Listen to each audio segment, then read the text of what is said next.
निर्मला सीतारमण जी को बधाई देता हूं कि उन्होंने 7वां बजट पेश किया। इस सरकार में इतने लंबे समय तक एक मंत्रालय में रहने बड़ा मुश्किल काम है और उसमें उन्होंने सफलता हासिल की, तो इसलिए बहुत बहुत बधाई की पात्र हैं वहाँ से। राजीव जी बधाई पूरी दीजिए। वो पहली वित्त मंत्री हैं जिन्होंने ये माइलस्टोन अचीव किया है। Additional charge Indira ji? ना तो सर पहली है, and she the first full time finance minister, woman finance minister of the country. Indira Gandhi was first. हाँ, I say first full time. Full time. I would urge Jairam Indira Ramesh. Gandhi was full time, sir. Sir. Indira Gandhi was full time. Sir. How can you say Indira Gandhi is part time? Sir. Who said so? You are Nothing will go on record. You are implying that. What is this? Full time. No, you are getting this. My very good friend, Mr. Chidambaram is not here. He called all of us as part-timers. He called all of us part-timers. No one here is part-timer. And we have enormous respect for Indira ji. There is none in the house. Don't create controversy. Nothing will go on record. Don't create controversy. Don't create controversy about our leaders. Don't distort. We value each and every leader sitting this side and that side. They are highly respected. has never Every said time to create a controversy, I think we must get over it. Mr. Rajesh Shukla. जी sir. Sir budget की भाषण पे, जब budget पे भाषण दिया तो हमेशा से एक परंपरा रही है कि चाहे सत्ता पक्ष हो चाहे विपक्ष हो अपने सुझाव देते रहे। और पहले तो ये था कि सत्ता पक्ष में जो लोग बैठे होते थे वो तक भी बजट की कुछ कमियां हैं तो उसकी आलोचना करते थे और न वित्त मंत्री और न सरकार किसी को बुरा नहीं लगता था। लेकिन अभी तो क्या है कि जरा सा भी कुछ बोल दे तो हंगामा, और उधर जरा सा कुछ हो तो सिर्फ ताली बजाने के अलावा कुछ नहीं है। बिना ये अनुभव किए हुए कि एक पुराना शेर है, वो ताज़ा दम है नए शोभ दे दिखाते हुए, आवाम थकने लगा तालियां बजाते हुए। आप भले बजाएं, आवाम थक गया ताली बजाते बजाते सुन के।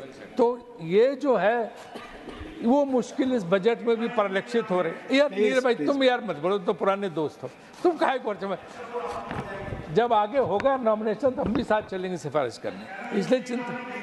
हाँ श्री शांत है ना। तो क्या है ना कि कुछ हमें लग रहा था कि कुछ का साथ सबका विकास, इस बजट में लग रहा है कि कुछ का साथ और कुछ का विकास।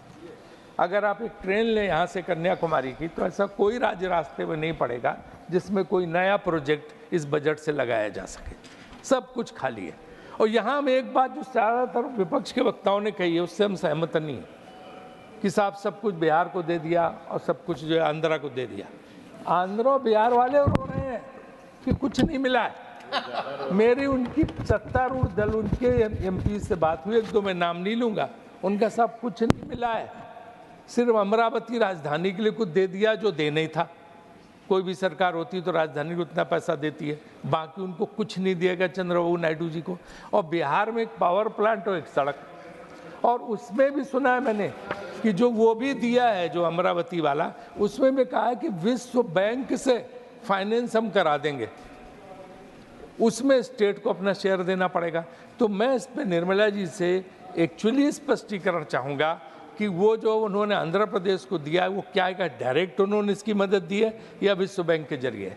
दूसरी चीज़ ये है कि बिहार में भी जो दिया है वो पैसा किस मद में दिया जाए, क्योंकि उनकी ओरिजिनल मांग जो थी वो थी कि हमें जो है स्पेशल स्टेटस, विशेष राज्य का दर्जा दिया जाए। क्योंकि मैं योजना मंत्री तो हर बार जो है कि बिहार से मांग आती थी विशेष राज्य का दर्जा, और नीतीश जी बार बार इस बात को बोलते थे, तो ना उनको विशेष राज्य का दर्जा दिया गया और ना चंद्रबाबू नायडू जी चाहते तो उनको दिया गया, तो उनको भी कुछ नहीं मिला है। तो एक्चुअली ये बजट ऐसा है जिसमें पहली बार है कि किसी को कुछ मिला ही नहीं है।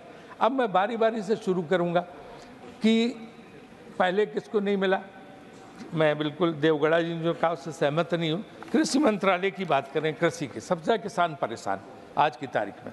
अगर आप उसी की बात करें कृषि विभाग की, तो कृषि विकास दर घटकर 1.4% रह गई, और उसको जो एलोकेशन हुआ, जो पैसा दिया गया है वो 3.15%, जबकि वो पहले 1% और ज़्यादा था, इससे 4.5% था।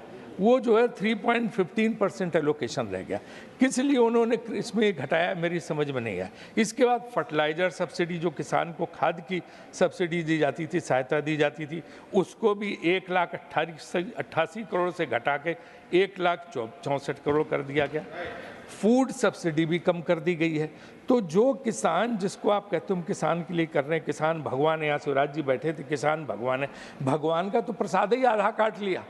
मंदिर में जो प्रसाद चढ़ता तो वही आधा काट लिया और कह रहे हैं हम भगवान किसान हैं। तो किसान के साथ जो है अन्याय किया है, भगवान करे ऐसा अन्याय कोई और सरकार न करे किसानों के साथ। दूसरी चीज़ ये कि रेल बजट की परंपरा खत्म हो गई। वो चीज़, रेलवे भी एक ऐसा है जो आम जनता से जुड़ा हुआ, उसकी क्या मज़ा आता था जब रेल बजट पेश होता था।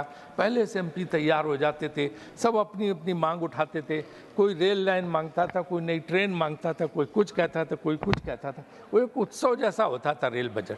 वो सारा ख़त्म करके आपने इसके अंदर डाल दिया। अब इसमें रेल बजट की क्या भूमिका रहेगी? वो बजट 1.5 घंटे को पढ़ा जाता था, इसमें डेढ़ बार नाम भी नहीं लिया गया रेल का, सिर्फ एक बार रेलवे का नाम लिया गया। तो इसका मतलब बजट में रेलवे को कोई स्थान ही नहीं है। रेलवे की पूरी तरह से उपेक्षा है। अगर आप देखें तो जो इन्फ्लेशन के हिसाब से भी, जो इन्फ्लेशन के हिसाब से भी और दूसरी चीज़ों के हिसाब से जो वादा किया गया था, जितने प्रतिशत उसका बजट बढ़ाना चाहिए, सिर्फ 5% बढ़ाया गया। उससे कोई नई सुविधाएं क्रिएट नहीं हो सकती है। अगर रेलवे की स्थिति देखी जाए तो बहुत बुरी हालत में है और उसके लिए कोई प्रयत्न नहीं किए जा रहे हैं। अगर मैं, क्योंकि मैं जानबूझ के एम्फेसिस रेलवे पे दे रहा हूँ इसमें, क्योंकि और विषयों पे हमारे बहुत लोगों ने बोला है।